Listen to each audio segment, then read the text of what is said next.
I think Arsenal, I want the players to be as mentally strong as you guys. You know, even the last weekend game against Fulham, you guys were behind, right? And then after that, 4-3. That game was wild. Crazy. And you have 4 world-class Arsenal goals. cannot do that. Your goals you scored were ridiculous. I thought the most impressive one was McAllister. McAllister.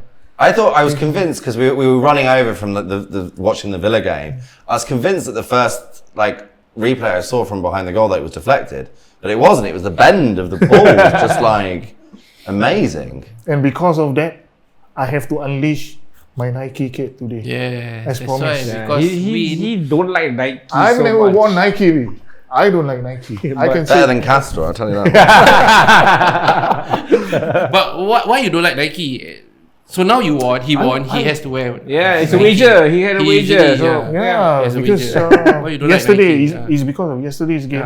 And 80 minutes, I couldn't believe that they can come back. I would write off Liverpool yesterday. I was gutted that they came back as well. So. And when they make substitution, like just now, I was having a chat with Jas. They substituted. They bring in Endo instead of any other players. Because in tweet, what a goal he scored! A lot of Liverpool players is bashing Endo. Why was this substitution made? And then when he scored a third goal. No one, saying nobody that. Said, nobody said, shut everybody up. It just shows that Klopp knows more about players. Football than the fans. And that's when fans are moaning. It's no, Klopp knows what he's doing. And then Trent Alexander-Arnold came with the winner. I was running when I was sitting down at the couch. I was running to the kitchen and back, celebrating. Because he's scared. If you all lose to Fulham, someone who lost to Newcastle would say, "Hey, at least we lost to Newcastle. You lost to Fulham." He's scared. That's why he's very happy. Even at home. Even at home. So there was a nervy moment. But today I decided to honor. It looks nice on you. You should continue wearing Nike. Really? I have Zobo behind. Zobo's live. Anyway, I got Zobo's live behind. Show that a bit.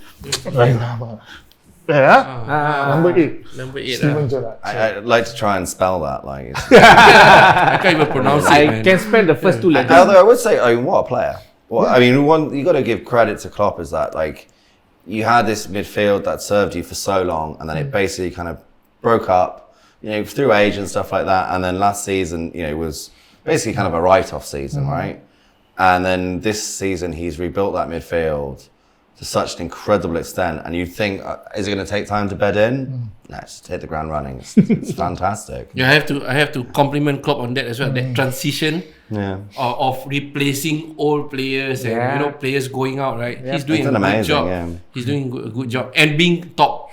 He almost extended the contracts for them actually, but it's a good thing that some of the other members of the board, I think, decided that let's just let them move on, and then we move on, and then we got the good, like signing McAllister, Szoboszlai, and all that. It helps the midfield as well. And I think also what was very sensible, and this goes back to the good ownership, bad ownership, right? Is that I think what they recognise is with Klopp, you've got the best manager. You had a bad season last season, but it's not the end of the world, and you can reinvent yourself. Even when United were at their peak, you look with Ferguson.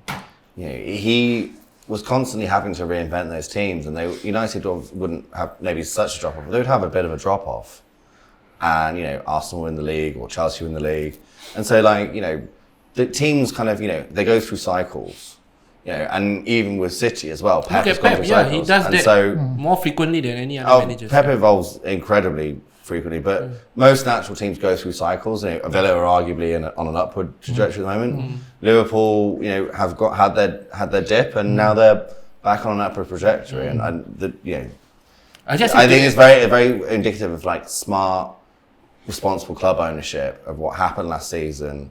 Realizing that you're not going to get a better manager anytime soon, and sticking with him and getting. The results of that. And I think it's not easy because you have to factor in the age of the player that is coming in. How long your contract is, and FFP. Yeah, of course. Whether you need 3 players to cover, but you have to stick by the FFP rules as well. So I think there's a lot of things and the temptation to as well. I mean, I think the one sort of issue that's like hanging over Liverpool is Salah to Saudi Arabia, because like going back to what we were talking about before with the sale of Coutinho and being able to event it, you know, Salah is slightly different. Is because the goals he scores is just ridiculous, and can you replace that? But then again, if getting 150 million for somebody who will be 32, that's incredibly tempting, like from an FFP point of view. So it's a real conundrum, and you know, it's kind of almost like the heart says keep him, head says sell him. Do you know what I mean? Exactly. And that'll be very interesting how that plays out this summer, because my view earlier in the season was like sell him, but then again, I think I was probably wrong on that, because he's just like smashing. I mean, he's one of the top 3 players in the league, right? There's no doubt about that. Yeah.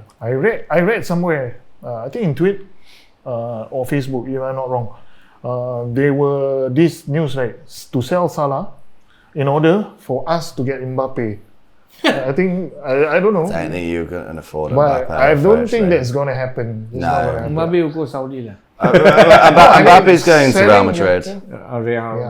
He's aiming that, he's going to Madrid. I mean, only they can afford his wages, I think. Yeah, nobody can. Even if he takes a pay cut, I think they are the only ones who can afford his wages. Yeah, Mbappe is wasted at PSG. You know, he really is, though.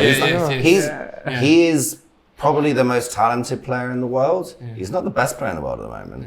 Yeah, because he's not playing at the right league to showcase his talent. 2 of the best players in the world are English. It was frightening. Bellingham and Kane. Yeah, they're crazy.